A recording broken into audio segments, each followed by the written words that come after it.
The morning mist clung to Hyde Park like a whispered secret on the 15th of May, 1816, softening the edges of London's grandest riding grounds into something almost dreamlike.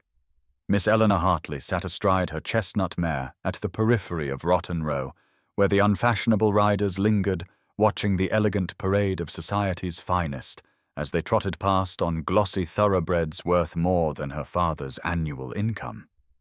The leather reins felt familiar and comforting in her gloved hands, worn supple from years of use, and the warmth of her horse beneath her provided the only genuine comfort she had known in the 3 weeks since her sister had insisted she accompany the family to London for the season. At 26, Eleanor knew precisely what she was in the eyes of the ton: a regrettable spinster, too tall, too outspoken, too enthusiastic about horses and country matters to have ever secured a suitable match. She had made her peace with it, or so she told herself each morning when she rose before dawn to escape to the park, to this one place where she could breathe freely and remember who she had been before society's judgment had settled upon her shoulders like a heavy cloak. The mare shifted beneath her, eager to run, and Eleanor stroked her neck with quiet affection, murmuring softly. Her brother Thomas had taught her to ride like this, truly ride, before the fever had taken him 5 years ago, and every morning in the saddle felt like a conversation with his memory. The fashionable set swept past in their perfectly tailored habits, and Eleanor recognized the high, carrying voice of Viscountess Ashford before she saw her, that sharp tone that could strip the petals from a rose. The Viscountess rode alongside 2 other ladies, and their words drifted back on the cool morning air with cruel clarity. Poor Eleanor Hartley, still haunting the park like a ghost, the Viscountess said with a laugh that held no warmth. One would think she might spare herself the embarrassment, truly, at her age, clinging to her horse like some manner of groom. The other ladies tittered, and Eleanor felt the familiar tightness in her chest, that small death of dignity that came with being discussed as though one were invisible. She kept her eyes forward, her back straight, refusing to grant them the satisfaction of seeing her flinch. This was her portion in life, she had learned, to be the cautionary tale, the example of what became of girls who loved the wrong things and spoke too freely, and failed to simper and flatter as society demanded. But here, in these early morning hours when the mist still clung to the grass and her mare danced with barely restrained energy beneath her, Eleanor Hartley could remember what it felt like to be free, and for a few stolen moments, that was enough. The ground trembled first, a low thunder that rolled through the morning air before Eleanor saw its source, and then he appeared through the thinning mist like something from legend, itself a rider mounted on a stallion so black it seemed to absorb the pale morning light. The horse was magnificent, all power and controlled grace, its coat gleaming like polished jet. But it was the man astride it who commanded attention, sitting with the kind of effortless authority that came not from pride but from absolute mastery of his craft. Eleanor recognized him instantly, for who in London did not know the Duke of Ravenscroft, though she had never been close enough to see him properly until this moment. William Blackwood rode as though he and the stallion were a single creature, his hands light on the reins, his posture relaxed yet perfectly aligned, and Eleanor felt a stirring of genuine admiration in her chest, the kind of recognition that passed between those who truly understood horses. The fashionable riders ahead of her had noticed him too, and a ripple of whispered excitement spread through the morning assembly like wind through wheat. The Duke of Ravenscroft, out riding. How extraordinary! The Viscountess's voice carried back, suddenly honeyed where it had been acid moments before. And still unwed these 2 years since the Duchess passed, though heaven knows every ambitious mamma in London has thrown her daughter at his head. He looks rather fierce this morning, does he not? Eleanor watched as the Duke guided his stallion past the cluster of admirers with barely a nod of acknowledgement, his expression remote, almost stern, though she thought she detected something weary in the set of his shoulders. His reputation preceded him like a cold wind, unapproachable, demanding, dismissive of society's frivolities, a man who had loved his wife deeply and had retreated behind walls of ice after her death. He was handsome in a severe way, all strong lines and dark intensity, his hair nearly black, and his eyes, even at this distance, sharp enough to cut. Eleanor told herself to look away, to attend to her mare who was growing restless, but something held her gaze, some quality in the way he rode that spoke to that part of her Thomas had nurtured, the part that understood the conversation between horse and rider. And then, as if he felt the weight of her observation, the Duke turned his head, and his eyes met hers across the misty expanse of the park. It lasted only a heartbeat, that moment of connection. But Eleanor felt it like a physical touch, a shock of recognition that made her breath catch. His expression flickered with something she could not name before his attention moved onward, and he continued down the row, leaving Eleanor suddenly aware of her racing pulse. She turned her mare away, certain she had imagined any particular notice, for what would a duke see in a woman like her? A spinster relegated to the margins, invisible to men of consequence. Yet her hands trembled slightly on the reins, and the morning suddenly felt different, charged with a possibility she dared not name. Eleanor had decided to give her mare her head, to let the animal stretch into the canter she had been requesting all morning, and she had just loosened the reins when a mail coach came rattling around the bend with reckless speed, the driver shouting and the horses wild-eyed. Her chestnut mare reared with a scream of terror, and Eleanor felt herself slipping, her seat compromised, her hands scrambling for purchase as the world tilted dangerously. And then another horse was there, the black stallion moving with impossible swiftness, and strong hands reached out to steady her mare's bridle, a calm voice cutting through the chaos with absolute authority. "Easy now, steady," the voice commanded, and whether he spoke to the horses or to Eleanor herself she could not say, but the effect was immediate. Her mare settled, trembling but no longer panicked, and Eleanor found herself looking directly into the face of the Duke of Ravenscroft from a distance of perhaps 2 feet, close enough to see that his eyes were not black as she had thought, but a deep grey, like winter skies. "Are you injured, miss?"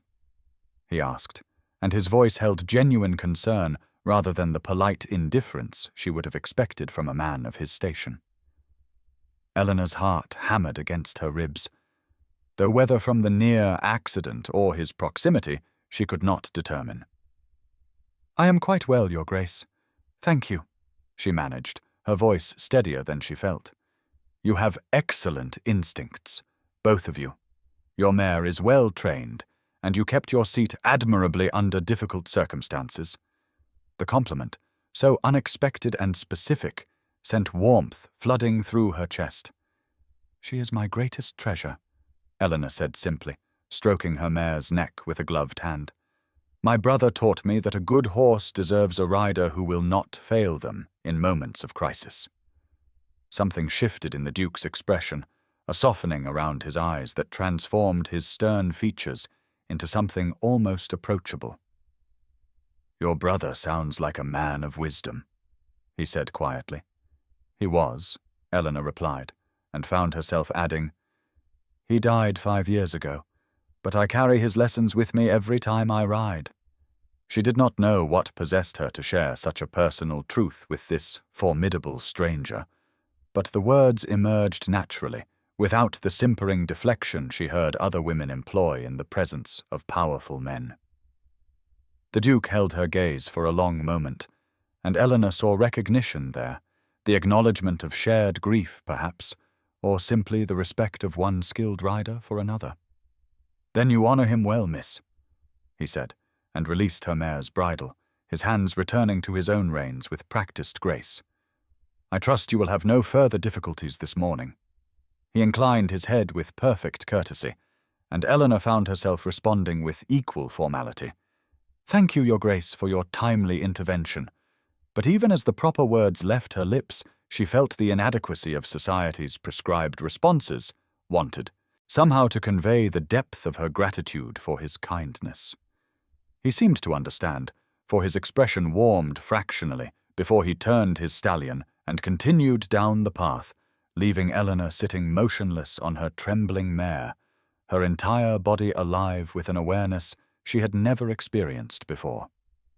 The ballroom at Pemberton House blazed with candlelight that evening, crystal chandeliers scattering prisms across silk gowns and jeweled throats, and Eleanor stood in her designated corner beside Mrs. Weatherby and Lady Thornton, two widows of advanced years who had long ago resigned themselves to the role of chaperone and observer. Her gown was perfectly respectable, a pale blue silk that had been fashionable 3 seasons prior, altered twice to accommodate changing styles, but never quite achieving the graceful lines of the current mode, and she had long since ceased caring whether anyone noticed her at all.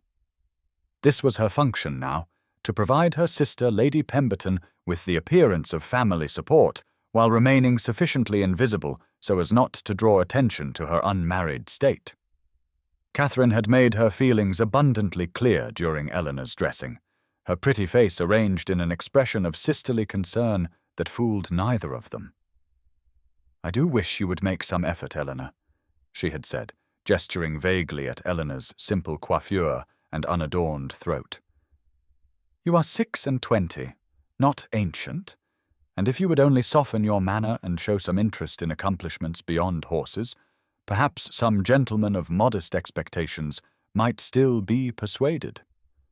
Eleanor had smiled tightly and thanked her sister for her concern, swallowing the observation that Catherine herself had been married at 19 to a wealthy viscount and therefore understood nothing of what it meant to be perpetually overlooked. Now, standing against the pale blue wallpaper while the young and beautiful danced past in swirls of white muslin and rose-water perfume, Eleanor felt the familiar weight of resignation settle over her shoulders like a shawl. She caught fragments of conversation drifting from a nearby cluster of matrons, Viscountess Ashford's carrying voice unmistakable in its cultivated cruelty. The elder Miss Hartley, yes, quite on the shelf now. Such a pity, though one cannot say it is surprising given her unfortunate tendency toward unfeminine pursuits. I am told she rides like a man and speaks her opinions as though anyone wishes to hear them. Lady Pemberton is a saint for continuing to bring her into society. Eleanor kept her expression serene, her hands folded loosely before her, having learned years ago that any visible reaction to such remarks only provided additional entertainment for those who delivered them. Mrs. Weatherby patted her arm with surprising gentleness, a silent gesture of solidarity that Eleanor appreciated more than she could express. The musicians began a new set, violins soaring into a waltz,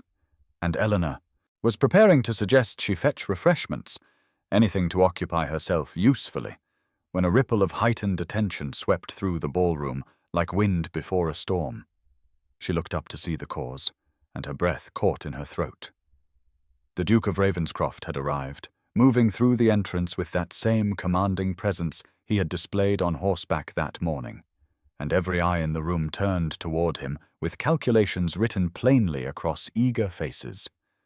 The Duke moved through the crowd with the unconscious authority of a man accustomed to deference, his evening dress immaculate in black and white severity that only emphasized the breadth of his shoulders and the austere planes of his face. And within moments he was surrounded by a fluttering constellation of young ladies in pale gowns, their mammas positioning them with the strategic precision of military commanders deploying troops. Eleanor watched from her corner with detached observation, noting how Miss Caroline Beaumont, widely acknowledged as the season's reigning beauty, maneuvered herself directly into his path with a practiced stumble that required his steadying hand, her golden ringlets and porcelain complexion displayed to perfection in the candlelight. The Duke responded with impeccable courtesy, his expression politely attentive but revealing nothing of his thoughts, and Eleanor felt a familiar mixture of sympathy and resignation, wondering what it must be like to never know whether people sought your company or merely your title and fortune. She was turning to suggest to Mrs. Weatherby that they repair to the refreshment room when she felt the weight of observation and looked up instinctively to find the Duke of Ravenscroft gazing directly at her across the expanse of polished floor and swirling dancers, his grey eyes unmistakable even at this distance. Her breath caught in surprise, certain she must be mistaken, but he inclined his head in clear acknowledgment, and before Eleanor could process the implications of this public recognition, he was excusing himself from the cluster of debutantes and moving toward her with deliberate purpose. Panic and exhilaration warred in her chest as whispers erupted around the ballroom like wildfire, heads turning to follow his progress. And then he was standing before her, bowing with the same formal grace he had displayed that morning. "Miss Hartley, I trust your mare suffered no lasting distress from this morning's excitement," he said, his voice carrying clearly enough that those nearby could hear every word. Eleanor's mind raced, aware that every syllable of this exchange would be dissected and analyzed before the evening concluded. "She is quite recovered, Your Grace. Thank you for your concern," Eleanor replied, proud that her voice emerged steady despite her racing heart. "I confess I find equestrian pursuits far more agreeable than social assemblies, though I suppose one cannot spend every hour on horseback, no matter how appealing the prospect."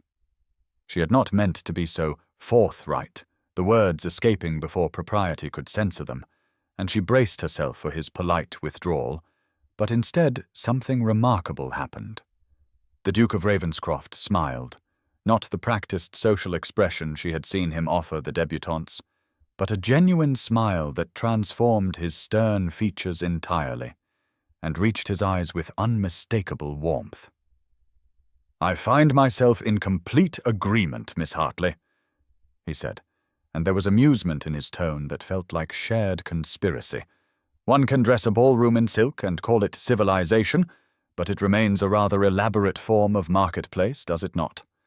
His candor shocked her into a startled laugh, quickly suppressed, and she saw answering humor in his expression as he continued. "I wonder if you might do me the honor of walking with me tomorrow morning in Hyde Park, at whatever hour you typically ride. I should be most interested to hear your thoughts on matters equestrian without the distractions of society's theatre." Eleanor stared at him, certain she had misheard, but his expression remained steady and expectant, and around them she could feel the weight of scandalized fascination. Catherine's face across the room, a study in bewildered alarm. "Yes," she heard herself say, her heart beating wildly against her stays. "I should like that very much, Your Grace." Eleanor arrived at Hyde Park as the first pale gold light of dawn touched the treetops, the air cool and clean with that peculiar clarity that belongs only to early morning, before the city fully wakes. And she urged her mare forward along the familiar paths with a sense of liberation that no ballroom could ever provide. Here, with dew still clinging to the grass and bird-song replacing the artificial chatter of society, she could breathe fully and feel like herself rather than the disappointing spinster her world had labeled her, and the steady rhythm of hoofbeats beneath her became a kind of meditation that quieted all the anxious questions Catherine had peppered her with over breakfast. "What could the Duke possibly want with you, Eleanor? Do be careful not to presume too much. It was likely mere politeness, and you must not read significance into simple courtesy." But Eleanor had seen something in his eyes last night that transcended mere politeness, a recognition that felt like being seen for the first time in years, and whether it led anywhere beyond this morning's ride mattered less than the simple gift of being acknowledged as a person rather than an inconvenient reminder of unfulfilled expectations. She rounded the bend near the Serpentine and saw him waiting beneath an ancient oak, his black stallion standing quiet as a statue, and the Duke himself turned at the sound of her approach with an expression that could only be called welcoming. The formality of the ballroom fell away as naturally as leaves in autumn, and when she drew alongside him, he smiled with that same genuine warmth that had so surprised her the previous evening. "I wondered if you might reconsider in the cold light of morning, Miss Hartley," he said, his voice carrying a note of humor that transformed his austere features. "Society will have much to say about a young lady meeting a gentleman unchaperoned at such an hour."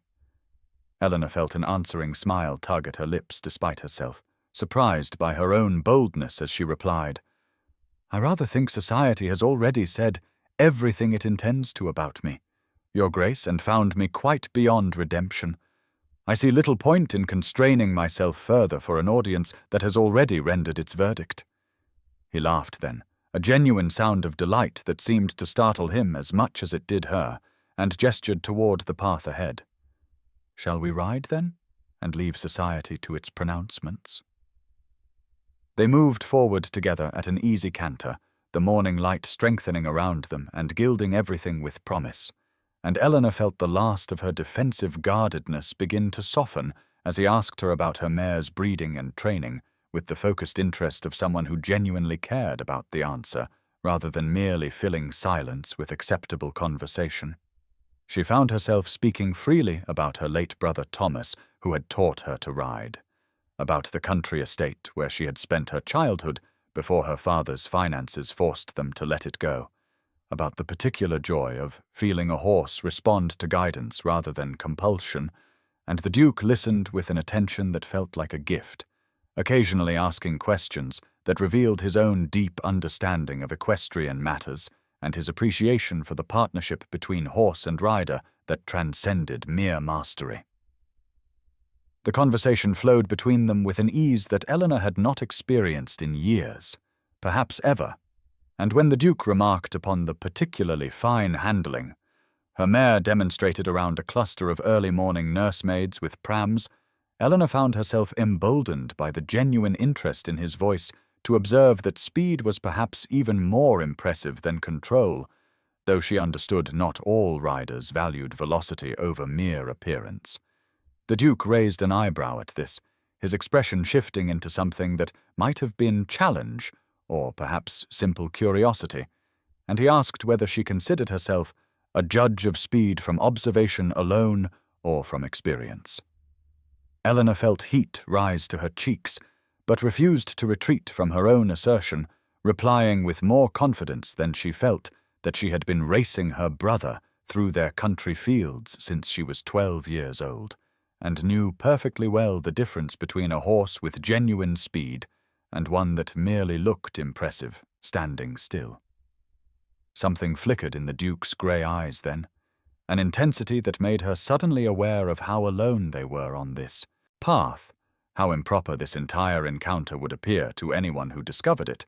but he did not look scandalized or disapproving, instead leaning forward slightly in his saddle with unmistakable interest. "I suspect your mare has considerable speed when given her head, Miss Hartley, but I wonder whether she could match my midnight over a quarter-mile." It was not quite a challenge, not quite a boast, delivered in a tone that suggested he was testing something, though Eleanor could not imagine what, and she felt her competitive spirit rise within her chest like a bird taking flight. That part of herself she had learned to suppress in drawing rooms, and at dinner parties suddenly given permission to exist. She met his gaze directly, her chin lifting in unconscious defiance of every lesson in feminine modesty she had ever received, and heard herself say with perfect clarity that she would be delighted to discover the answer to that question if His Grace was not concerned about the possibility of defeat at the hands of a mere spinster on an unfashionable mare. The Duke went very still for a moment, and Eleanor wondered with sudden panic if she had overstepped catastrophically, if this fragile connection would shatter under the weight of her unseemly boldness. But then he smiled, that transformative, genuine smile that made him look years younger and infinitely more approachable. "Tomorrow morning, then, Miss Hartley, same hour, and we shall settle this question of speed empirically," he said, his voice carrying a warmth that seemed to wrap around her like sunlight. From the oak tree to the far gate, a fair distance to prove the matter conclusively. Eleanor felt her heart hammering against her ribs, exhilaration and terror warring within her, and she nodded her agreement before wisdom could intervene, already wondering what madness had possessed her to challenge a duke to a horse race, but unable to regret the spark of excitement that burned away the grey resignation she had carried for so long.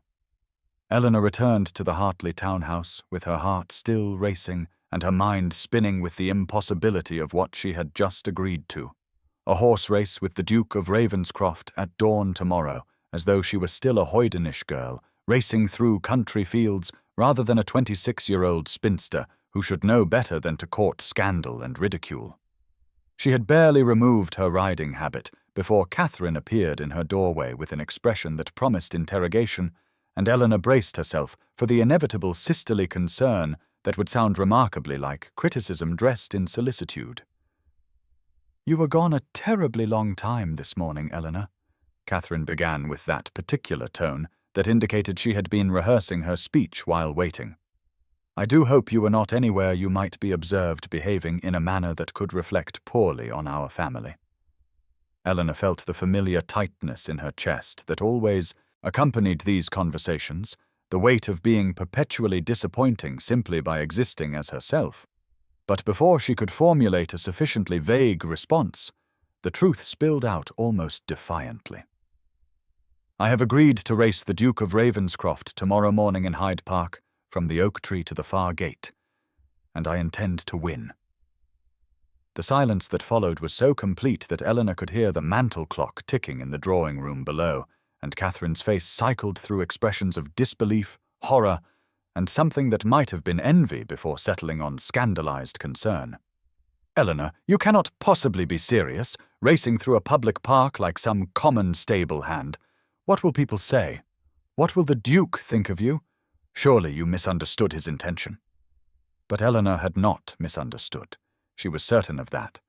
And the memory of his smile when he accepted her challenge warmed something inside her that years of social dismissal had frozen into resigned numbness. "I understood him perfectly well, Catherine, and he understood me, which is more than most of society has managed in all the years we have been in London."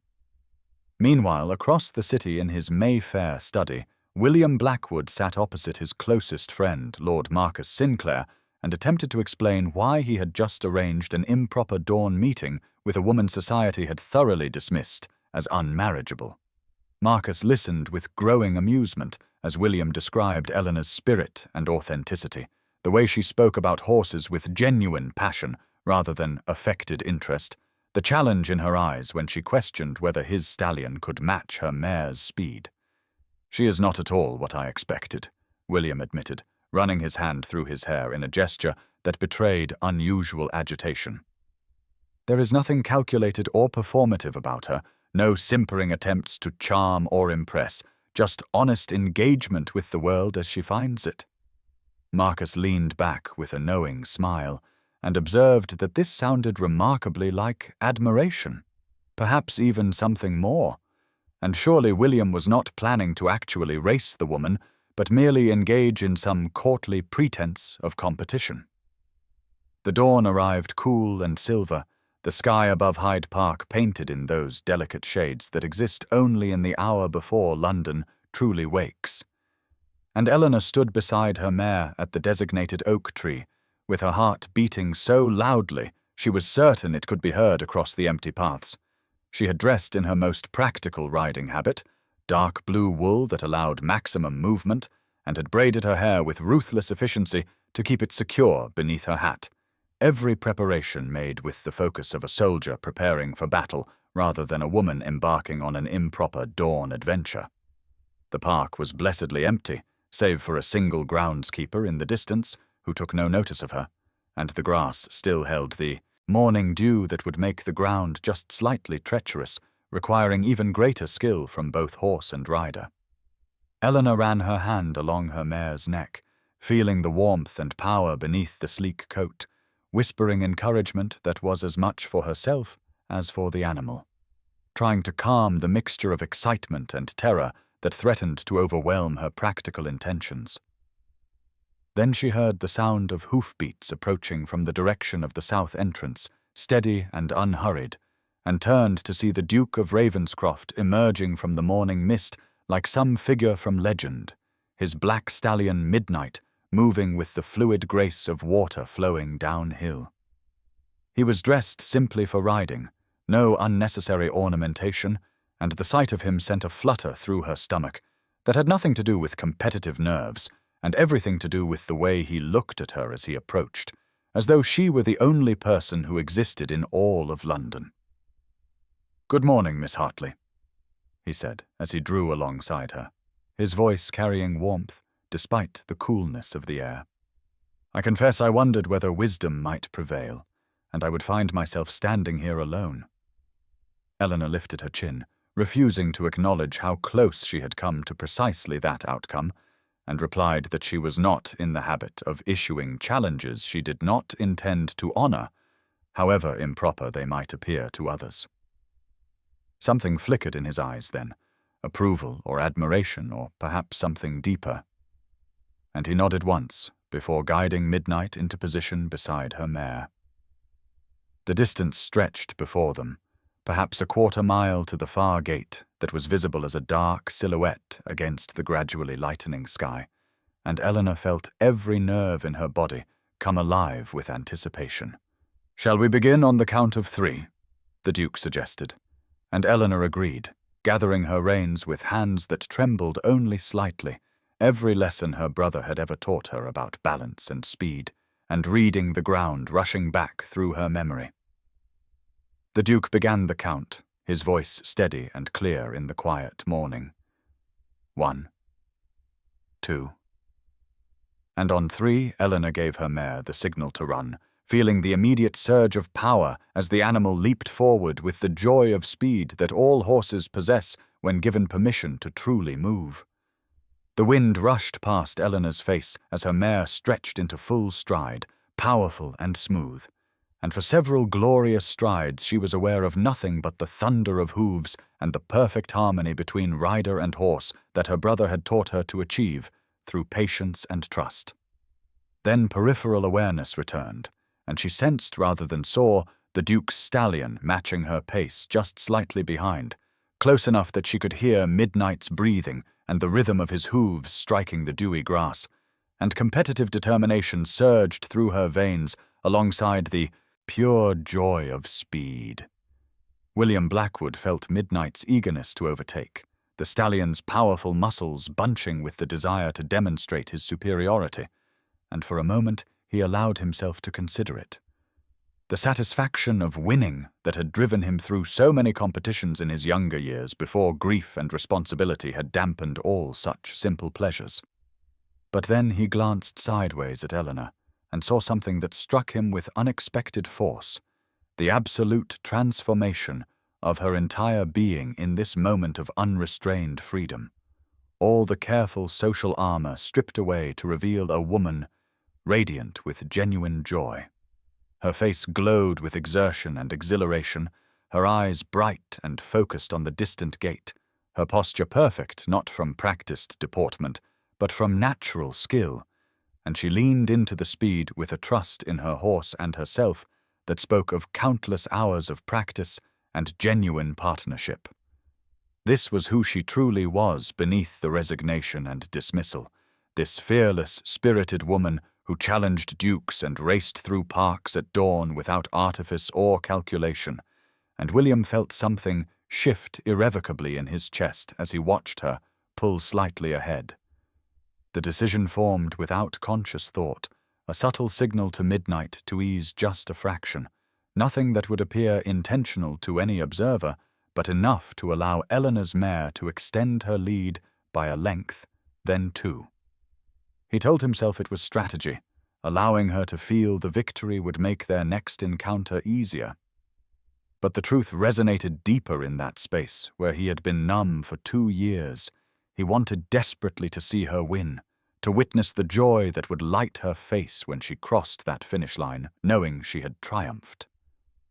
The far gate approached rapidly, and Eleanor was fully focused on the final stretch, unaware of the gift being given, her mare responding beautifully to her guidance as they surged forward with everything the animal possessed.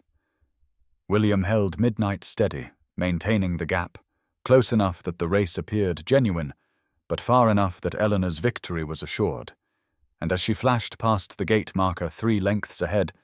he felt his heart constrict at the sound of her triumphant laugh echoing across the empty park.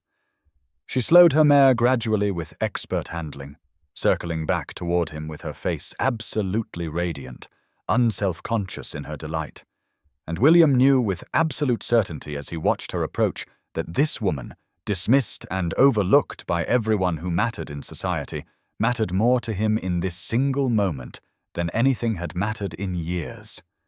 Eleanor brought her mare to a complete halt beside the Duke, her breath coming in rapid gasps that had nothing to do with exertion and everything to do with the exhilaration coursing through her entire body like liquid light, and she could not contain the smile that spread across her face with such unrestrained delight that she felt almost dizzy with it. "I won," she said unnecessarily, her voice breathless and wondering, as though she could not quite believe what had just occurred, despite the evidence of her position ahead of him at the finish line. The Duke guided Midnight closer, his own breathing elevated from the ride, though he appeared far more composed than she felt, and the expression on his face arrested her attention completely because it held none of the frustration or wounded pride she might have expected from a man who had just been bested by a woman in the activity where men presumed their natural superiority. Instead, his eyes held that warmth, and something else she could not quite name, a softness that made her suddenly intensely aware of how she must appear with her hair escaping its braid, and her cheeks flushed, and her entire person in a state of dishevelment that would horrify her sister. "You did indeed, Miss Hartley," he said, and his voice carried genuine pleasure rather than polite courtesy. "That was magnificent riding, truly exceptional, and your mare responded to you beautifully." Eleanor felt heat rise in her face that had nothing to do with the race, unused to such sincere praise from anyone beyond her late brother, and she reached forward to pat her mare's neck while searching for words that would not reveal how much his approval affected her. "She is a wonderful partner," Eleanor managed, her voice steadier now, as she focused on the familiar subject of horses rather than the unfamiliar sensation of being seen and appreciated. "My brother taught me that riding is not about dominance, but partnership, about trust and communication between horse and rider." The Duke nodded slowly, his gaze never leaving her face, and said that her brother must have been an excellent teacher to produce such skill, and he spoke with such genuine respect that Eleanor felt the familiar ache of grief mixed now with gratitude that someone understood what those lessons had meant to her. They sat there on their horses as the sun climbed higher and the park began to show signs of other early visitors in the distance, and Eleanor became gradually aware that something had shifted between them in a way she could not quite articulate. Some barrier had dissolved during that wild race through the morning. "I confess I expected you to be less gracious in defeat," Eleanor said before she could stop herself, then immediately wished she could recall the words that seemed far too familiar for a woman of her position addressing a duke. William laughed, a genuine sound of amusement that transformed his usually severe features,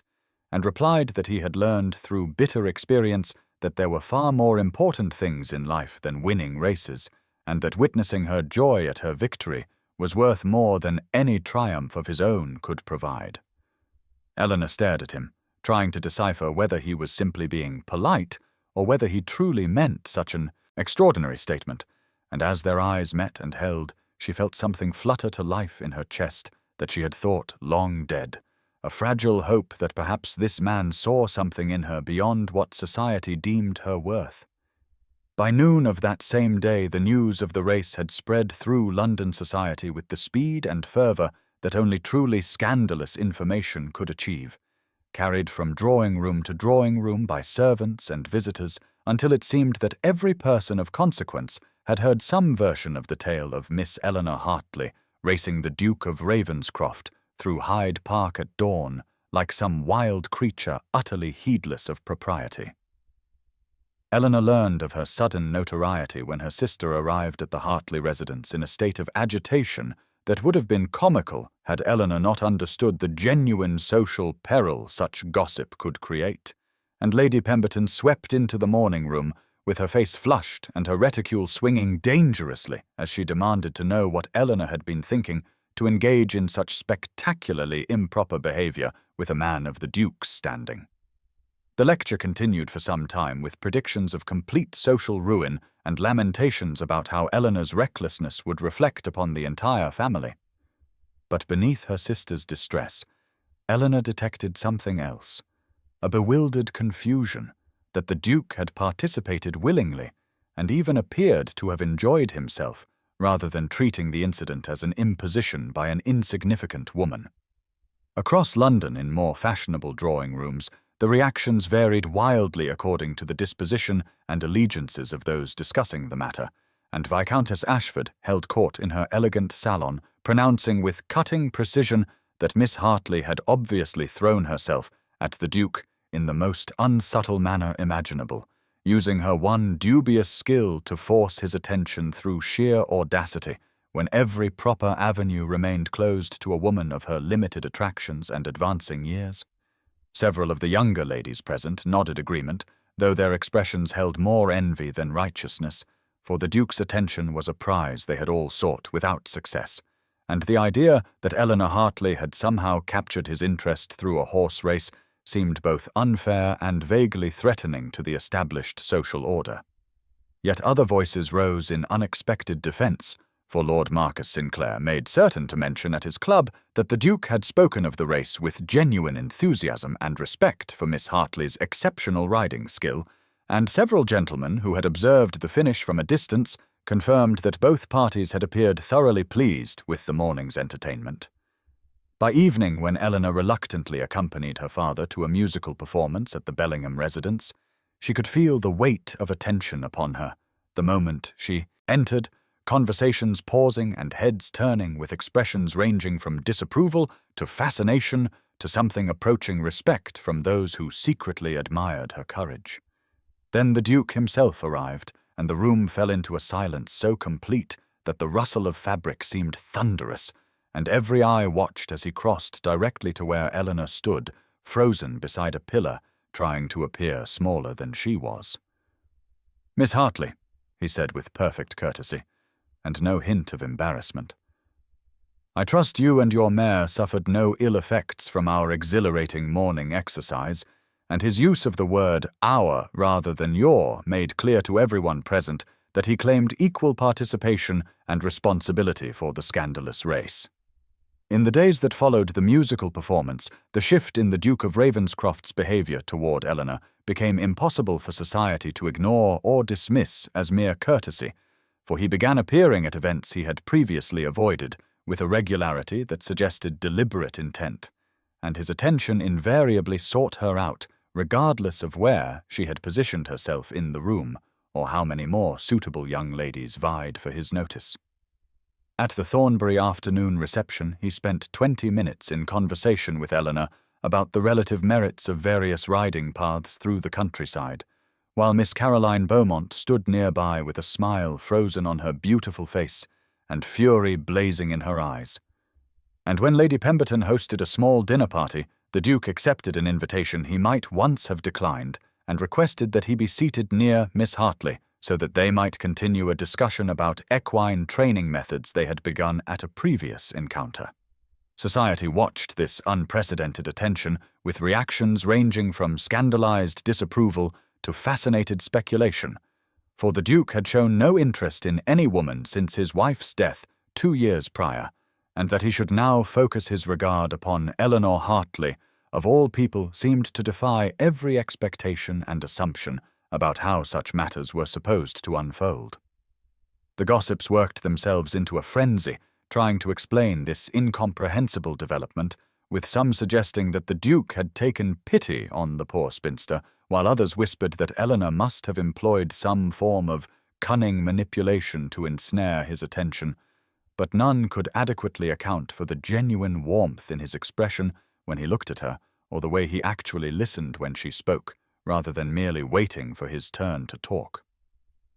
Caroline Beaumont's response to this threat moved beyond jealousy into active manoeuvring, and she made certain to position herself near the Duke whenever possible, while making subtly disparaging remarks about women who forgot their proper place and engaged in unladylike pursuits, comments clearly aimed at Eleanor, though never naming her directly. Yet the Duke seemed impervious to these attempts, responding to Caroline's pointed observations with cool politeness that held none of the warmth he showed when addressing Eleanor, and on one memorable occasion he interrupted a particularly barbed comment about propriety to observe that he found genuine passion for one's interests far more appealing than studied performance of what others deemed appropriate. Eleanor herself moved through these days in a state of confused hope that she barely dared acknowledge even in her most private thoughts. For years of dismissal had taught her to expect disappointment, and she could not quite believe that a man of the Duke's position would truly see anything of value in a woman society had long since written off as unmarriageable.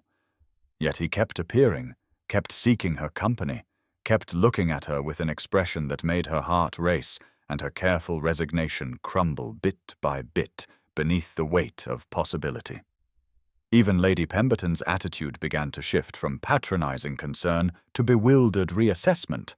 for she could not deny the evidence before her eyes that the Duke of Ravenscroft was actively pursuing her elder sister's company, and the social implications of such attention forced a recalibration of Eleanor's worth in the calculus of family standing.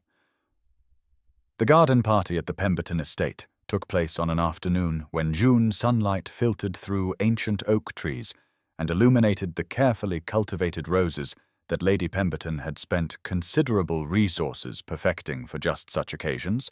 and Eleanor moved through the gathering with the strange sensation of being simultaneously more visible and more uncertain than she had ever been in her life. The Duke had arrived precisely at the hour indicated on the invitation, and had made his intentions unmistakably clear by seeking Eleanor out within moments of his entrance, offering his arm and requesting the pleasure of her company for a walk through the gardens, with a courtesy that was also somehow a claim that left no room for the other guests to misunderstand his purpose. They walked together along paths bordered by lavender and honeysuckle, while behind them Eleanor could feel the weight of watching eyes, and knew that every gesture and word would be reported and analyzed in drawing-rooms across London before nightfall. But the Duke seemed entirely unconcerned with their audience as he guided her toward the more secluded eastern section where a stone bench sat beneath a pergola heavy with climbing roses. He asked her about the flowers, and she answered with the knowledge she had gained from years of tending her father's modest gardens, and then somehow the conversation shifted as he inquired with genuine interest about where she had learned to ride with such exceptional skill, and Eleanor found herself speaking of her brother Thomas, who had died 4 years earlier from a fever that took him in less than a week. She had not intended to share something so personal and painful, but the Duke listened with an attention that invited honesty rather than performance, and she told him how Thomas had taught her to ride when she was 7 years old and he was 10, how they had spent every possible moment on horseback exploring the countryside around their estate, how he had treated her as an equal rather than a delicate creature who needed protection from adventure. Her voice wavered slightly as she explained that riding was the place where she still felt closest to her brother, where his memory lived not as grief, but as joy, and she looked down at her hands rather than meet the Duke's eyes, because she had revealed far more vulnerability than she had intended, and feared she would see pity in his expression. Instead, when she finally gathered the courage to look up, she found his face marked with understanding that held no condescension,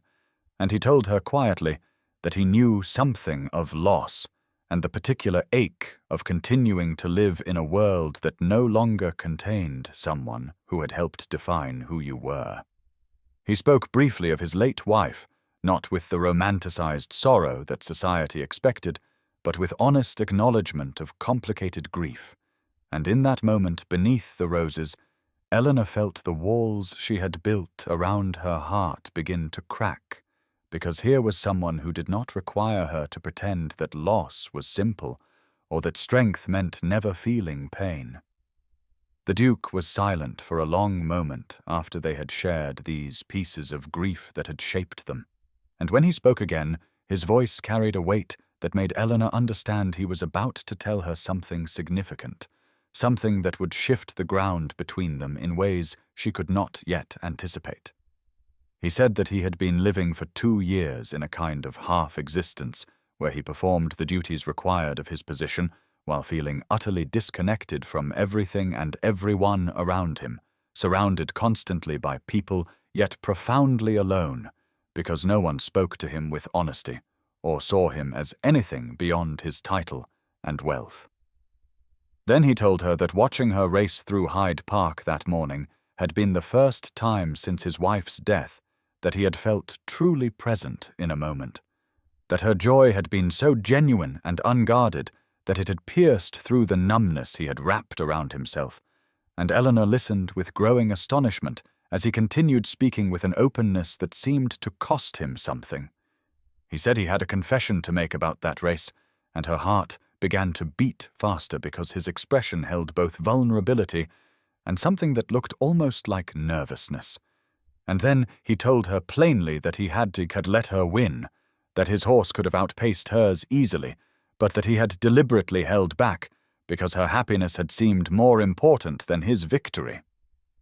Eleanor felt a flash of indignation rise in her chest because she had believed she had earned that triumph through skill, and now he was telling her it had been a gift she had not asked for. But before she could give voice to her injured pride, he reached out and placed his hand gently over hers where it rested on the stone bench. He explained that he had not done it out of pity or condescension, but because in that moment he had wanted nothing more than to see her smile with that unrestrained joy, that giving her that victory had brought him more satisfaction than winning ever could have. And as Eleanor looked into his eyes, she saw the truth of what he was really saying beneath the words about the race. He was telling her that he saw her, truly saw her, not as society's overlooked spinster, but as someone whose happiness mattered to him, someone worth making sacrifices for, someone he wanted to please, not out of obligation, but from genuine regard. Her indignation melted away as understanding bloomed in its place, and she realized that his letting her win had not diminished her skill or taken anything from her, but had instead been an offering, a declaration made before he himself had fully understood what it meant. She turned her hand beneath his so that their palms touched, and she told him quietly that she understood why he had done it, and in the garden filled with roses and afternoon sunlight, something unspoken but profound passed between them as their fingers intertwined, and neither moved away. The fragile understanding that had bloomed between Eleanor and the Duke in the garden at Pemberton Estate might have continued growing into something neither could deny had Viscountess Ashford not decided that the spectacle of Miss Eleanor Hartley attracting the attention of the Duke of Ravenscroft represented both a personal affront and a dangerous disruption to the natural social order that required immediate correction. Within 2 days of the garden party, the whispers began circulating through drawing rooms and at morning calls with the insidious persistence of poison seeping through cracks, and the Viscountess demonstrated considerable skill in the art of destroying reputations through carefully constructed insinuation rather than direct accusation. She spoke with wide eyes and a concerned tone about poor Miss Hartley, who seemed determined to make a spectacle of herself, despite the kindness of those who tried to guide her toward more appropriate behavior, and she wondered aloud with false sympathy what desperation might drive a woman of Eleanor's age and limited prospects to pursue a duke with such obvious calculation. The word calculation appeared repeatedly in these conversations, always delivered with a delicate emphasis that transformed Eleanor's genuine warmth into something grasping and artificial, and the Viscountess proved particularly effective at reframing the race in Hyde Park from an eccentric amusement into evidence of Eleanor's willingness to abandon propriety in her campaign to secure a titled husband. Other voices joined the chorus, because cruelty often finds eager participants among those who fear becoming its next target, and soon Eleanor could not enter a room without feeling the weight of speculation and judgment that followed her like a cold draught. The Duke became aware of the gossip during a visit to his club, where he overheard a conversation that spoke of Eleanor with such casual dismissiveness that his response was immediate and glacial, and the gentlemen who had been laughing about the absurdity of the Duke showing interest in such an unsuitable woman found themselves subjected to a verbal dissection delivered in tones that could freeze wine. He made his position unmistakably clear through both words and the social influence he rarely bothered to wield. But even a duke cannot entirely silence determined gossips who simply become more circumspect about where and how they spread their poison. Eleanor herself became aware of the full extent of the campaign against her when she attended a musical evening at the home of a distant cousin and arrived early enough to overhear a conversation taking place in an adjacent room where Viscountess Ashford held court. The words drifted through the partially open door with perfect clarity as the Viscountess explained to her audience that the Duke was obviously indulging in a temporary diversion with Miss Hartley, that men of his rank sometimes entertained themselves with inappropriate women before returning to their senses and choosing suitable brides, and that it was really quite sad to watch Miss Hartley mistake polite attention for genuine regard when everyone knew that a duke would never actually offer marriage to someone so utterly beneath his station. Eleanor stood frozen in the hallway with her heart turning to stone in her chest, as another voice added that the Duke was probably simply lonely, and Miss Hartley had made herself available in ways that more respectable women would not. And the laughter that followed this observation held a cruelty that made Eleanor feel physically ill. Eleanor retreated from the musical evening without entering the main room and spent the following 3 days declining invitations and avoiding all social engagements while constructing in her mind a careful plan to extract herself from whatever connection had been forming between herself and the Duke before his reputation could be further damaged by association with her.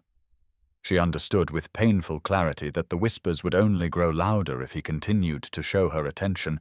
that eventually even his rank would not protect him from the speculation that he had lost his judgment or fallen victim to manipulation by an unsuitable woman, and she cared for him too much to allow her presence in his life to become a source of mockery or diminishment. The Duke noticed her absence immediately and made inquiries through Lady Pemberton, who provided vague excuses about Eleanor being unwell or occupied with family matters, and his confusion turned to concern when he called at the Pemberton house only to be told that Miss Hartley was not receiving visitors. On the 4th day of Eleanor's withdrawal, he arrived at the Hartley family home in the late afternoon with his patience exhausted, and his concern sharpening into something closer to fear that she had been hurt or taken ill. And when the housekeeper showed him into the modest drawing-room, he found Eleanor standing near the window with her posture rigid and her expression carefully composed. She turned as he entered, and he saw immediately that she was not ill in body, but that something had altered in her bearing, something that reminded him painfully of the resignation he had first observed in her before the race. And when she greeted him with formal politeness that erected walls where there had been growing intimacy, he felt anger rise in his chest, though not at her. He asked directly what had happened to cause her to disappear from society and from his company without explanation. And Eleanor had rehearsed what she meant to say, but found the words more difficult to deliver when faced with the genuine concern in his eyes and the tension in his shoulders that spoke of distress rather than mere curiosity. She told him carefully that she had come to understand that their friendship, however pleasant it had been for her, was causing him difficulties in society that he did not deserve, that people were speaking of him with speculation, and of her with assumptions that diminished them both, and that she believed the kindest course was to release him from any sense of obligation he might feel toward continuing their acquaintance. The Duke stared at her for a long moment, with an expression that moved from confusion to comprehension to something that looked remarkably like fury, though she sensed the anger was not directed at her, and when he spoke his voice was low and tight, with an emotion she could not entirely identify. He asked if she truly believed he was the sort of man who would allow the opinions of people like Viscountess Ashford to dictate his choice or abandon someone he valued because gossips found entertainment in tearing down what they could not understand, and Eleanor felt her careful composure begin to crack as he stepped closer. and told her with barely restrained frustration that she was not releasing him from obligation because he had never acted from obligation, but from regard that had grown into something far deeper than she apparently understood. Eleanor felt the careful walls she had constructed begin to crumble as the Duke continued speaking with an intensity that transformed the modest drawing room into a space that could barely contain the emotion building between them.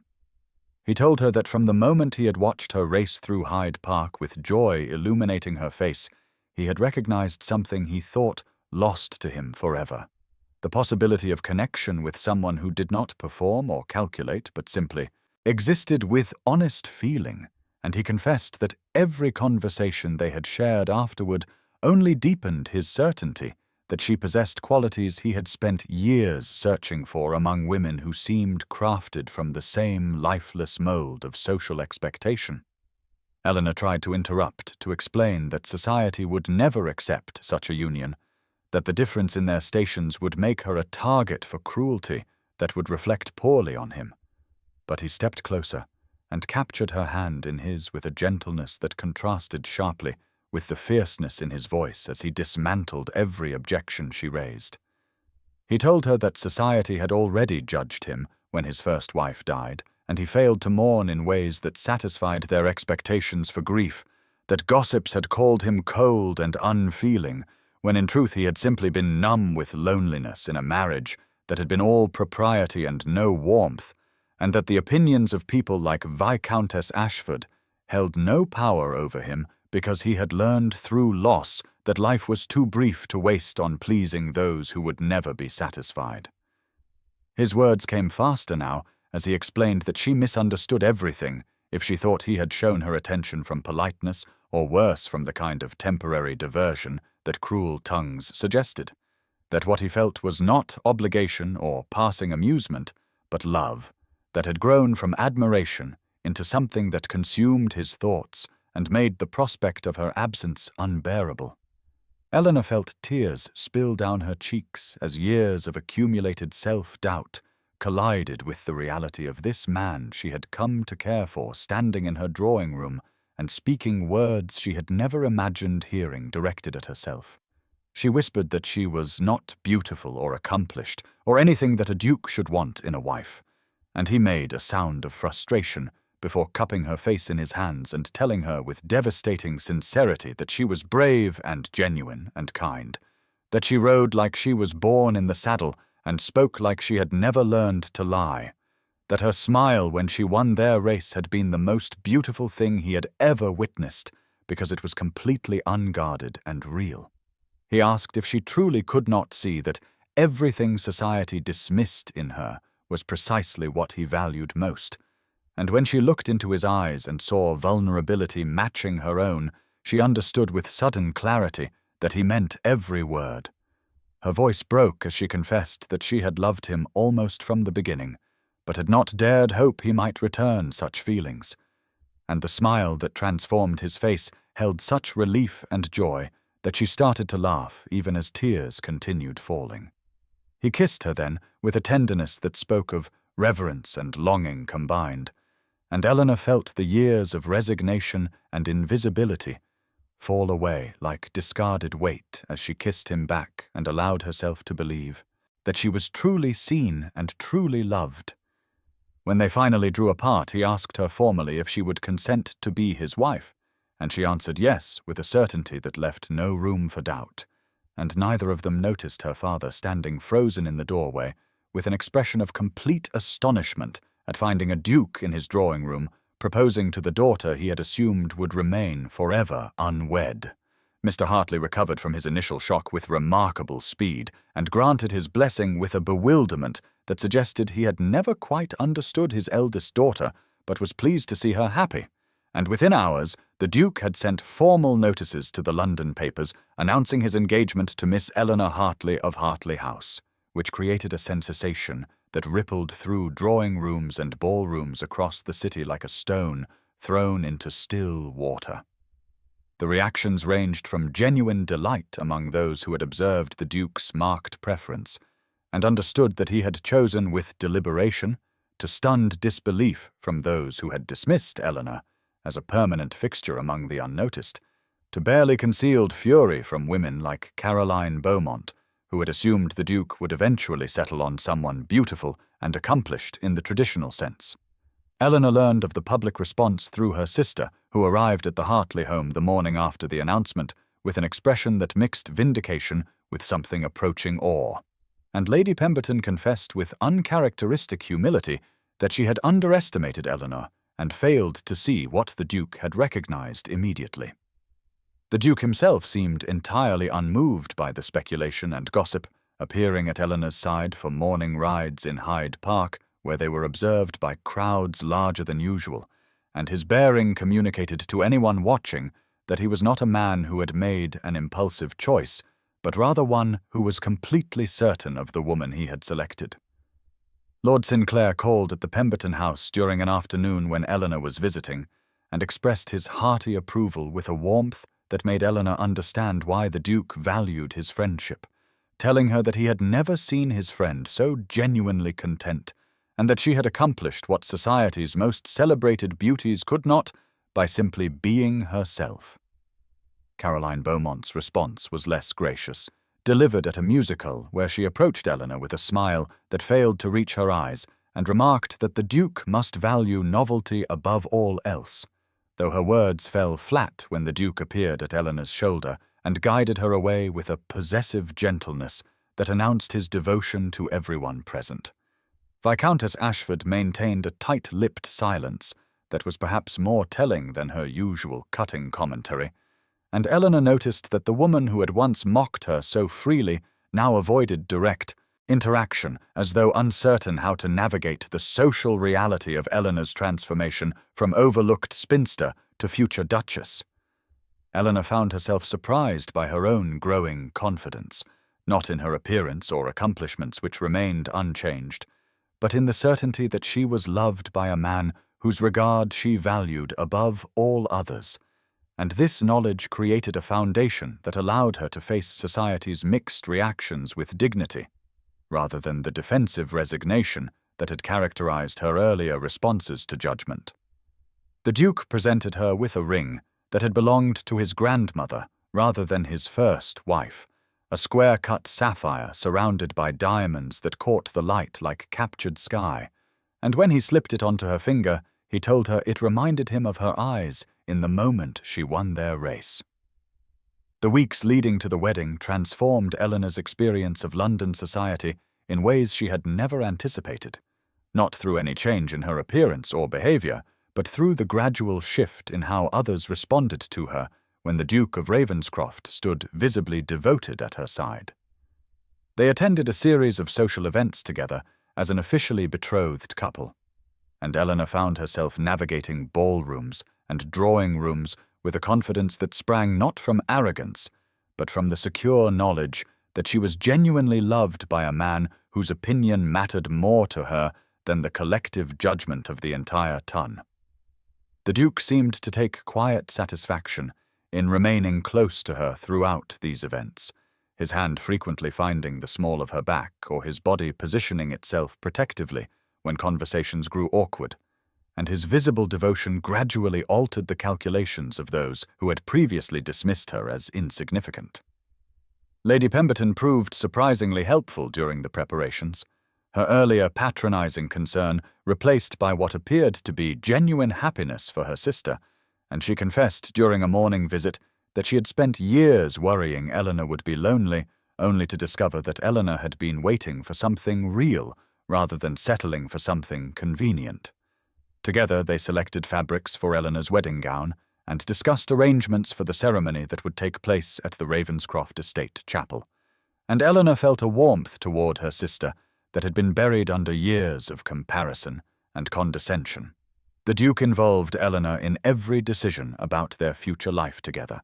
asking her preferences about which of his estates she might prefer as their primary residence, and whether she wished to maintain the London house or limit their time in the city to the necessary minimum. These conversations revealed a man who viewed marriage as a partnership rather than an arrangement where the wife simply adapted to the husband's established patterns, and Eleanor discovered that he genuinely valued her, opinions on matters ranging from household management to the stewardship of his tenants. During one particularly meaningful discussion in the Pemberton garden, where they had stolen a few moments of relative privacy, the Duke asked Eleanor about her dreams beyond marriage itself, and when she hesitantly mentioned that she had always wished to establish a riding school for young women who lacked access to proper instruction, his immediate enthusiasm and offers of support made her understand that he intended to help her flourish rather than simply possess her. They spoke of children with a tentative hope that acknowledged the uncertainty of such blessings, and he told her that, whether they were granted sons or daughters or no children at all, his commitment to her remained absolute because she was the gift he had not dared hope to find. The sapphire ring on her finger caught sunlight as they walked, and Eleanor touched it frequently, as though confirming the reality of her transformation from overlooked spinster to cherished bride. While across London the invitations to their wedding were received with reactions ranging from genuine joy to grudging acceptance, to the tight-lipped silence of those like Viscountess Ashford, who could not gracefully admit they had been wrong. The wedding took place on a June morning when the Ravenscroft estate chapel seemed to hold all the light and warmth that Eleanor's former life had lacked, and she moved through the preparations in a state of wonder that felt both dreamlike and more real than anything she had previously experienced. The chapel itself was a stone structure covered in climbing roses that released their perfume into air already sweet with summer, and inside the ancient building someone had arranged white lilies and garden flowers in a style that suggested natural abundance rather than formal artifice.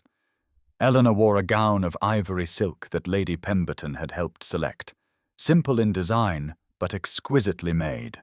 and as her sister fastened the final buttons, she caught sight of her own reflection and saw not a transformation of her appearance, but rather a woman who finally looked as though she belonged in her own skin. The guests who gathered represented a careful selection of those who had shown genuine kindness or at least honest acceptance, and Eleanor felt gratitude that the Duke had understood her preference for a smaller ceremony among people whose goodwill was sincere rather than a grand spectacle designed to satisfy society's expectations. Mr. Hartley walked her down the aisle with a mixture of pride and bemusement still evident on his kind face, and Eleanor felt the weight of his hand on her arm as both blessing and farewell to the daughter he had never quite understood but had always gently loved. The Duke stood waiting at the altar in dark blue superfine that emphasized the breadth of his shoulders, and when his eyes found hers, the expression on his face held such unveiled emotion that Eleanor felt tears threaten even as joy bloomed warm in her chest.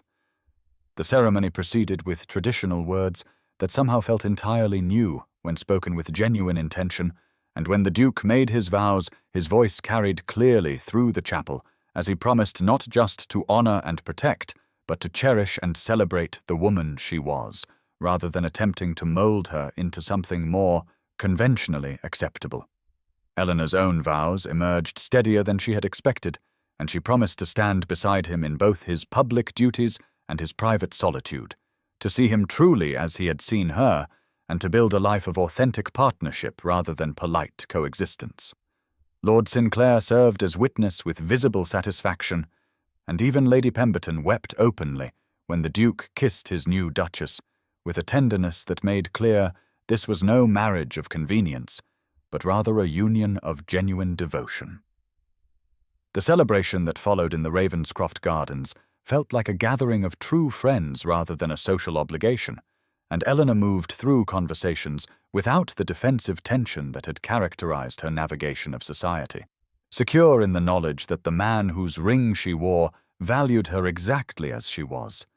and that this wedding marked not an ending of her authentic self, but rather the beginning of a life where she could finally flourish. The Ravenscroft country estate revealed itself to Eleanor as something from a half-forgotten dream, all golden stone and climbing ivy and windows that caught the afternoon light as their carriage rolled up the curved drive, and she felt her husband's eyes on her face as she took in the sprawling beauty of what was now her home. William had insisted they spend the first weeks of their marriage here rather than at the London house, and Eleanor understood this as another gift, his desire to share with her the place he loved most, without the constant observation of society's curious eyes. The estate stretched across rolling hills that held both cultivated parkland and wilder spaces where ancient oaks stood sentinel,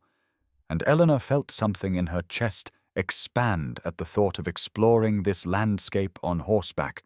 with no concern for who might see or judge her enthusiasm.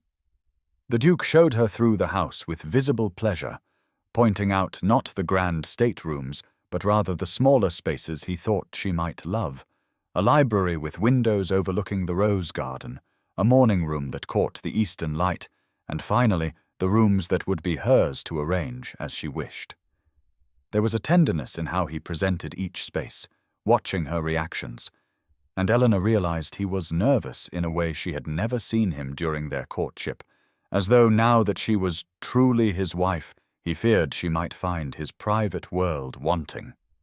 She reached for his hand and told him it was more beautiful than anything she had imagined, and the relief in his smile made her heart ache with love for this man who seemed perpetually surprised that she genuinely wanted him. The next morning he woke her early with a request that she dress for riding, and Eleanor complied with growing curiosity as he led her not to the main stables, but to a smaller building she had not yet seen. Inside, a groom stood waiting beside a mare of such exceptional beauty that Eleanor caught her breath, all dappled grey with intelligent dark eyes and the build of an animal bred for both speed and endurance. The Duke explained that he had been searching for the right horse for her since before their engagement, wanting something that matched her skill and spirit, and when Eleanor approached the mare and received a gentle nicker of greeting, she felt tears threaten at the thoughtfulness of such a gift. They spent the morning riding across the estate together, and William showed her his favourite paths through woods and along streams, and Eleanor felt the last remnants of her old constrained life fall away as she gave the mare her head and felt the powerful stride carry her across an open meadow. When they finally returned to the stables, breathless and laughing, the Duke pulled her close and kissed her with a passion that made the groom diplomatically disappear, and Eleanor understood that this honeymoon was about more than simply beginning their physical union, but rather about learning to be fully themselves, together without performance or pretense. Their return to London in September carried a significance that Eleanor felt in the collective intake of breath when she and William entered the first drawing-room as the Duke and Duchess of Ravenscroft, and she understood that she was now navigating society not as the overlooked wallflower, but as a woman whose position demanded acknowledgement regardless of personal feelings. The transformation felt strange at first, watching women who had ignored her for years now approach with careful smiles and invitations, and Eleanor had to resist the urge to point out that she was precisely the same person they had dismissed mere months ago, except now she wore finer gowns and a duchess's coronet. William seemed to sense her internal struggle with these sudden attentions, and his hand would find hers during social events as though anchoring her to the truth that her worth had never changed, even if others' recognition of it had. Lady Pemberton hosted a tea in Eleanor's honour, and the guest list included several young women whom Eleanor remembered as being similarly dismissed by the arbiters of social success. And she realized her sister had understood that Eleanor might use her new position to extend kindness to those still languishing in the shadows where she herself had so recently resided. During that gathering, Eleanor made a point of drawing out the quieter guests, asking about their interests with genuine curiosity, and she saw in their surprised faces an echo of her own wonder when the Duke had first truly listened to her opinions. Viscountess Ashford attended with a tight smile that did not reach her eyes, and when she offered stilted congratulations on the marriage, Eleanor responded with gracious courtesy that held no hint of triumph, because she had learned that true victory was not in making others feel small, but rather in refusing to let their judgment diminish her joy. The subtle shift in social dynamics became more apparent as weeks passed, and Eleanor discovered that women now sought her favor for vouchers to events and introductions to the Duke's influential connections, and she found herself in the peculiar position of being able to grant or withhold the social currency that had once been denied to her. William watched her navigate these requests with visible pride, particularly when she chose to champion women of genuine character over those of mere beauty or fashionable accomplishment, and he told her one evening that she was making his position mean something beyond empty privilege by using their influence to shift what society valued. Eleanor began hosting small salons where conversation centered on books and ideas rather than gossip, and she invited women whose intelligence had made them social liabilities to speak freely in an environment where their thoughts were welcomed rather than dismissed as unfeminine. The Duke often joined these gatherings, and his presence lent them additional weight, and Eleanor felt deep satisfaction in creating the kind of space she had longed for during her years of social exile. When Caroline Beaumont appeared at a ball and approached with obvious reluctance to request an introduction to a visiting Italian count, Eleanor provided it without hesitation, because she understood that grace given freely was more powerful than revenge. The October morning carried the first real chill of autumn when Eleanor and William rode into Hyde Park together, and something about the quality of light took Eleanor back to that May dawn when she had raced him for the first time, though everything between them had transformed in the months since that morning.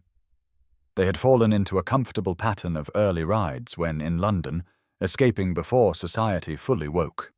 and Eleanor treasured these private hours when they could simply be themselves without the weight of titles and expectations pressing down upon them.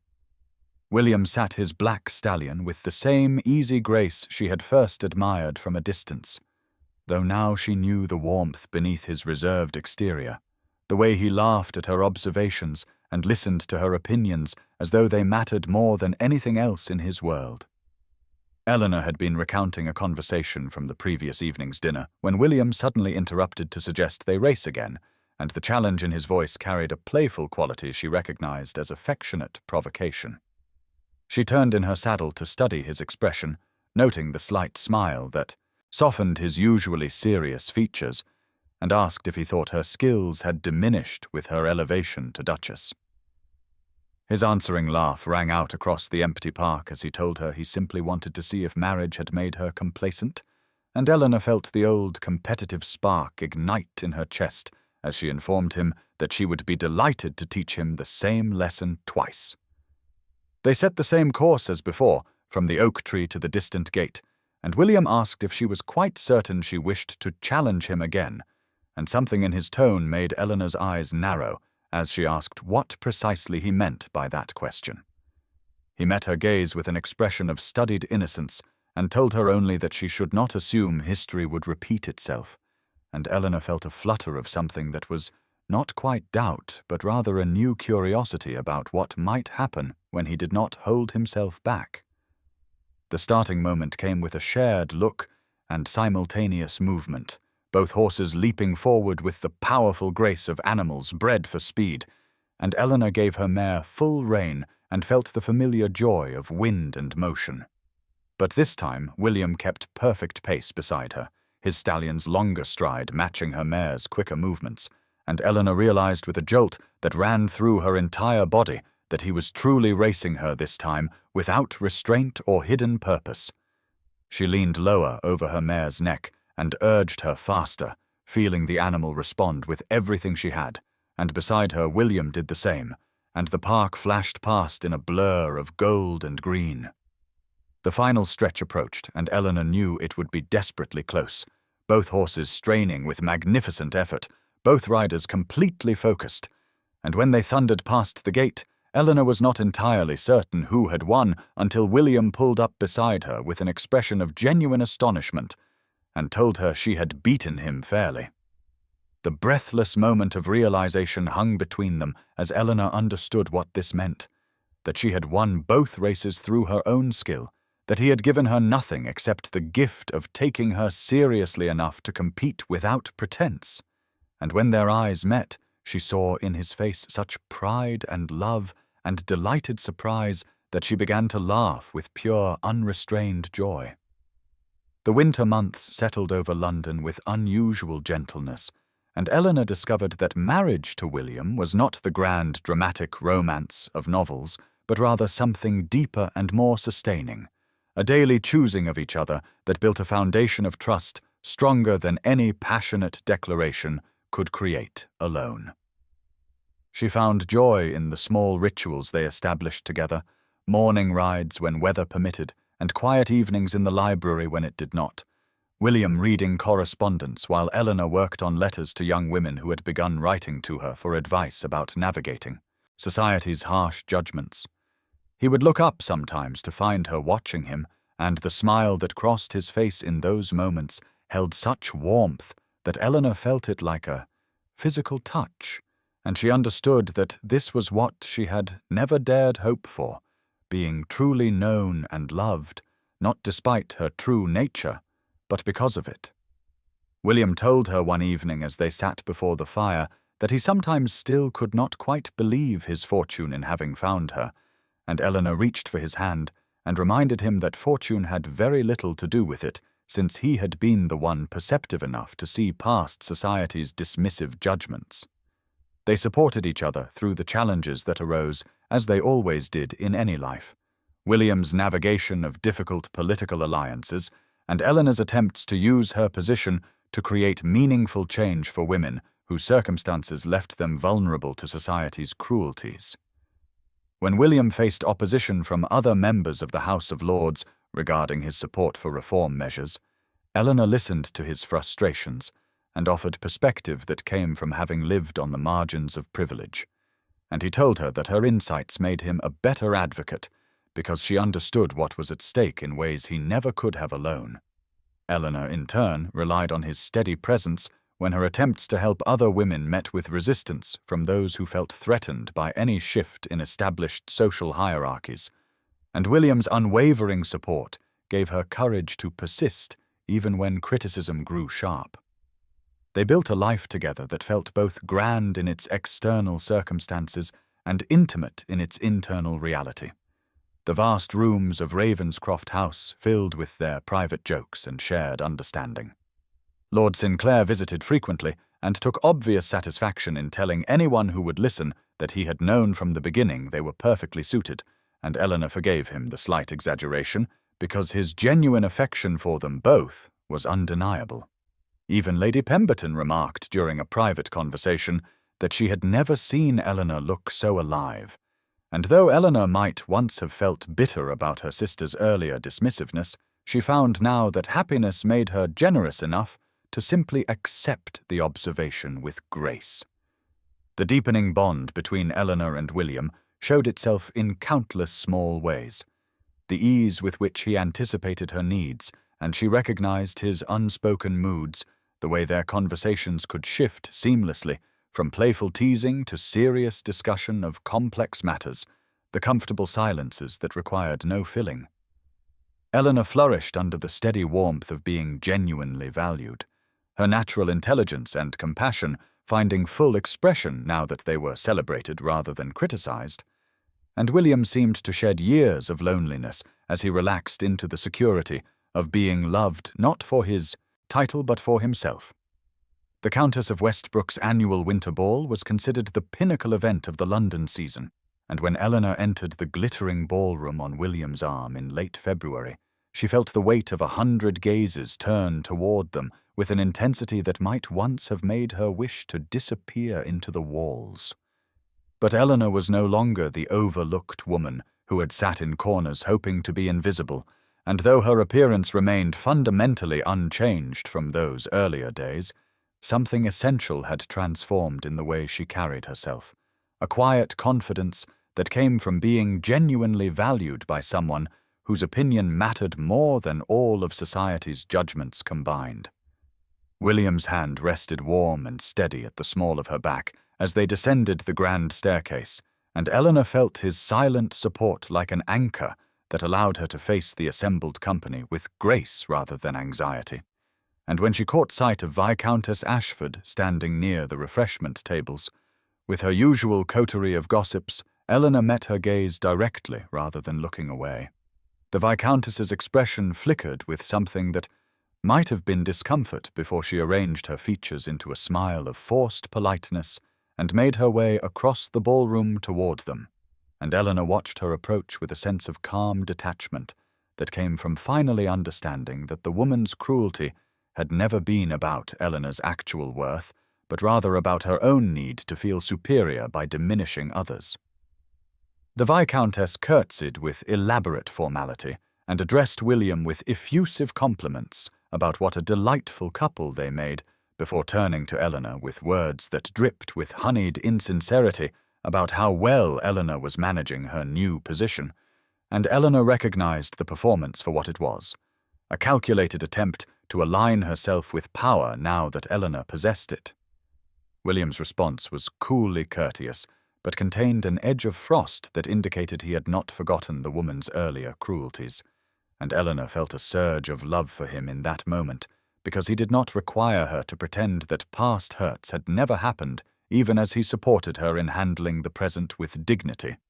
Eleanor thanked the Viscountess with gracious brevity and turned the conversation to neutral topics, demonstrating through her composure that she would not stoop to petty revenge, but neither would she pretend they were friends, and the Viscountess retreated after a few minutes with a frustrated expression that suggested she had hoped for either cold rejection she could criticize or warm acceptance she could exploit. As the evening progressed, Eleanor moved through the ballroom with William beside her, greeting old acquaintances and new admirers with equal courtesy, and she noticed how differently people responded to her now, not because she had changed in any fundamental way, but because William's unwavering devotion had forced them to reconsider their previous dismissive judgments. Lady Pemberton found her during a break in the dancing, and embraced her with genuine warmth while whispering that she had never been more proud to call Eleanor sister. And Eleanor accepted the words with gratitude, even as she privately acknowledged that her worth had always been present, only now finally recognized. Spring arrived early that year, bringing with it an unseasonable warmth that filled Ravenscroft House with light and air, and it was on one such brilliant morning in late March that Eleanor woke feeling unusually fatigued despite having retired early the previous evening. She attributed the exhaustion to the busy social schedule they had maintained throughout the winter months, and thought little of it until the pattern persisted for several days, accompanied by a subtle queasiness that made her morning tea suddenly unappealing. Eleanor was not naive about such matters, and the possibility that occurred to her filled her with a mixture of excitement and trepidation that made her hesitant to speak of it until she could be certain.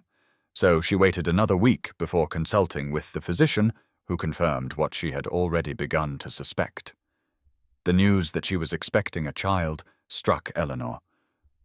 with an intensity of emotion she had not anticipated.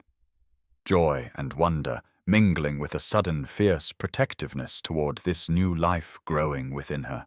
and her first thought was of William and how he would receive such news. She found him in the library that afternoon reviewing correspondence, and when she entered, he looked up with the immediate warm attention he always gave her,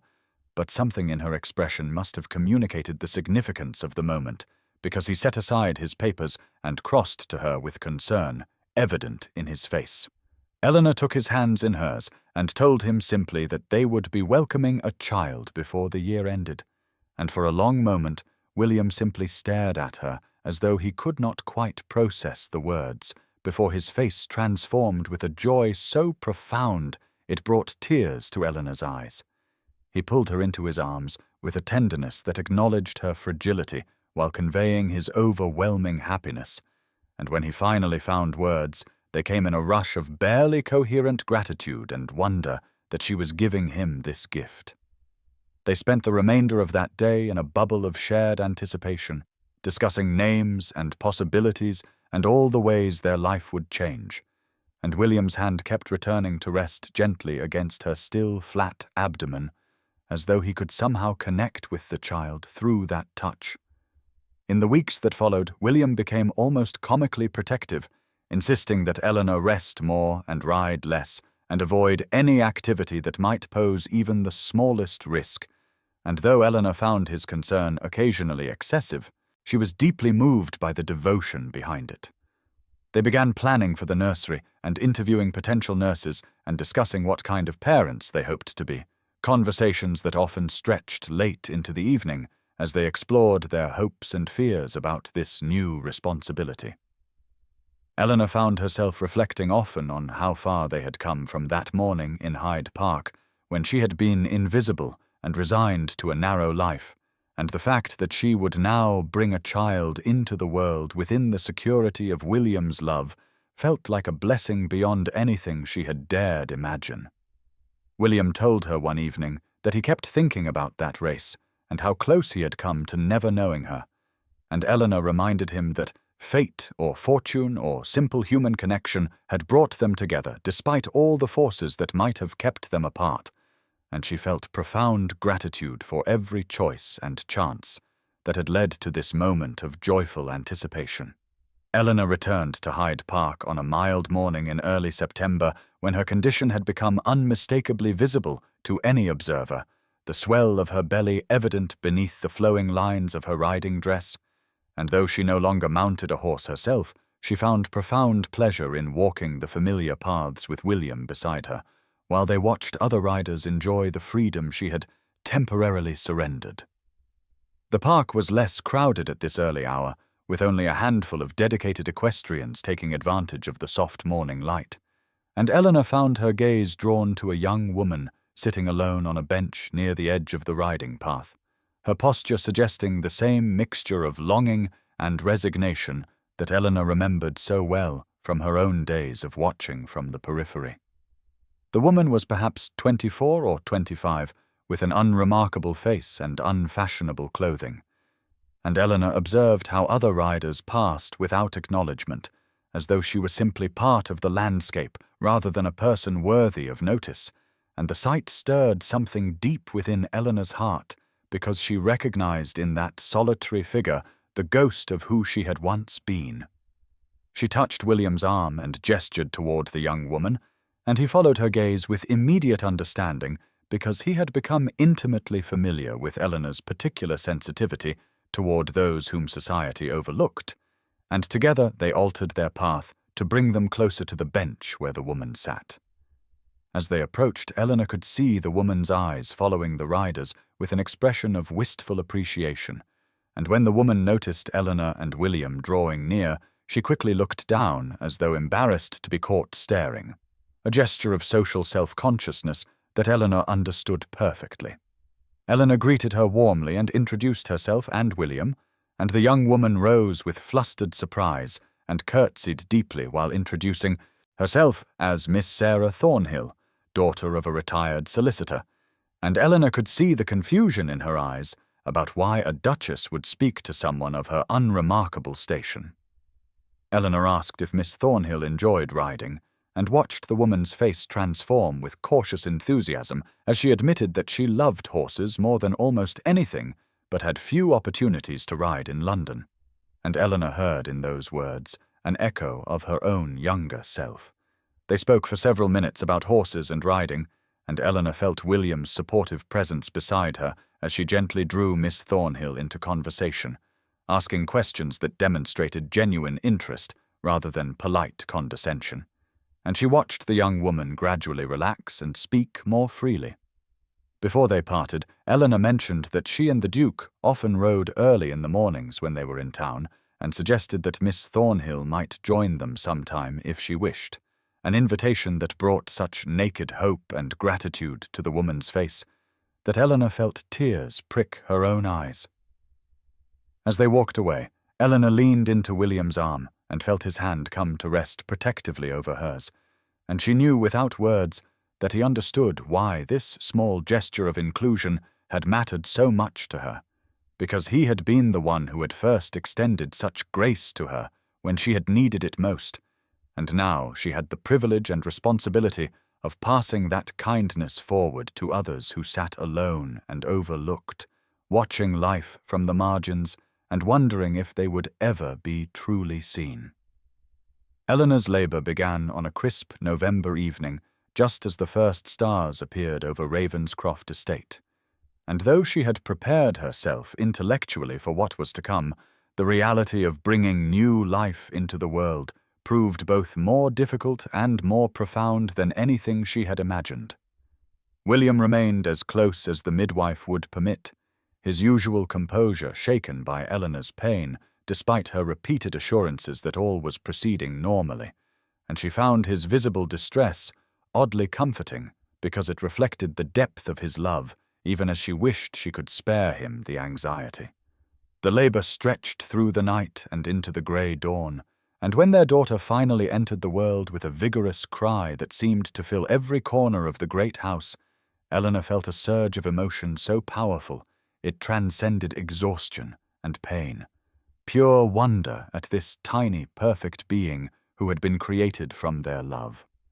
William wept openly when the midwife placed their daughter in his arms, and Eleanor watched through tears of her own as he gazed down at the baby with an expression of reverent amazement. And when he brought the child to Eleanor and placed her gently against her breast, she felt a completeness she had not known was possible.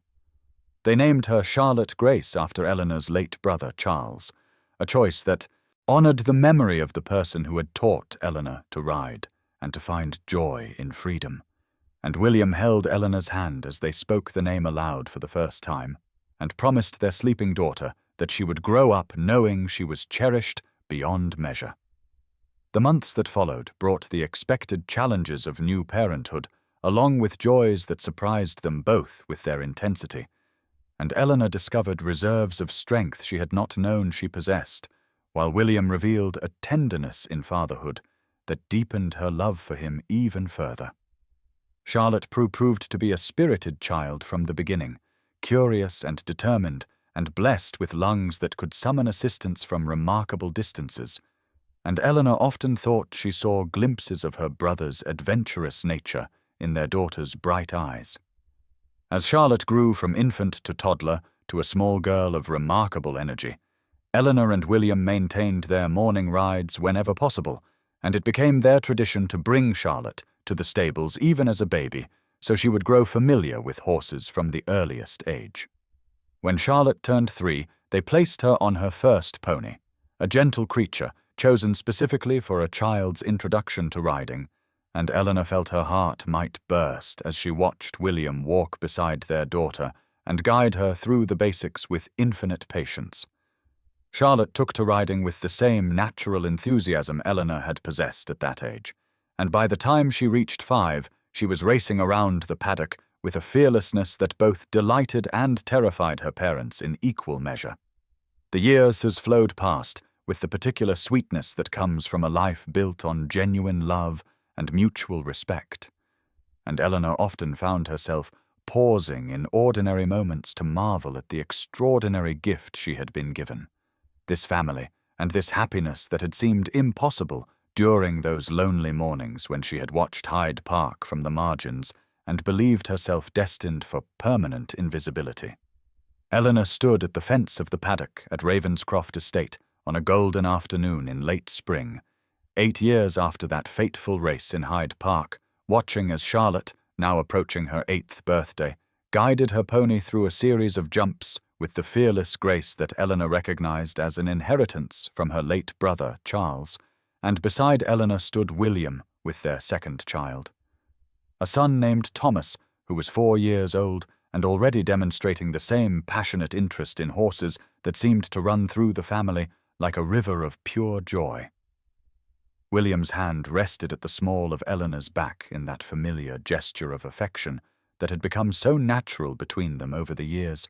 and she leaned into his touch while they watched Charlotte complete her circuit and turn toward them with a triumphant smile that lit her entire face, and Eleanor felt the familiar tightening in her chest that came whenever she contemplated the extraordinary gift she had been given, this life that had once seemed so impossibly beyond her reach. After Charlotte had finished and Thomas had been given his turn sitting on a patient mare while William led him around the paddock, they walked together as a family back toward the great house in the slanting afternoon light, and Eleanor found herself thinking about that May morning so long ago when she had sat alone at the edge of Hyde Park, believing herself destined for invisibility and permanent dismissal from the happiness that seemed to belong only to others. She thought of the race and the way William had let her win, not through condescension, but through love, wanting to see her joy more than he wanted his own victory, and how that single act of generosity had opened a door into a life richer than anything she had imagined possible. She thought, too, of all the young women like Miss Sarah Thornhill whom she had encountered over the years, those overlooked souls sitting at the margins of society and believing themselves unworthy of recognition, and she felt profound gratitude that her position as Duchess gave her the power to extend the same grace to them that William had extended to her. Later that evening, after the children had been settled to sleep, Eleanor and William sat together in the library at Ravenscroft, and she spoke aloud some of what she had been thinking, and he listened with that quality of complete attention that had always made her feel truly seen. And when she finished, he took her hand and reminded her that she had won their second race through pure skill, that she had always possessed the strength and worth that society had been too blind to recognize. And perhaps you who are listening to this story now find yourself in a place similar to where Eleanor once stood, feeling overlooked or dismissed, believing that your particular gifts and qualities do not match what the world seems to value, wondering if you will ever be truly seen and cherished for who you are. If so, please know that Eleanor's story is not unique except in its particulars, that there are countless others who have walked through seasons of invisibility and emerged into recognition and love, and that your worth does not depend on others' ability to perceive it. Somewhere there exists someone who will see you as William saw Eleanor,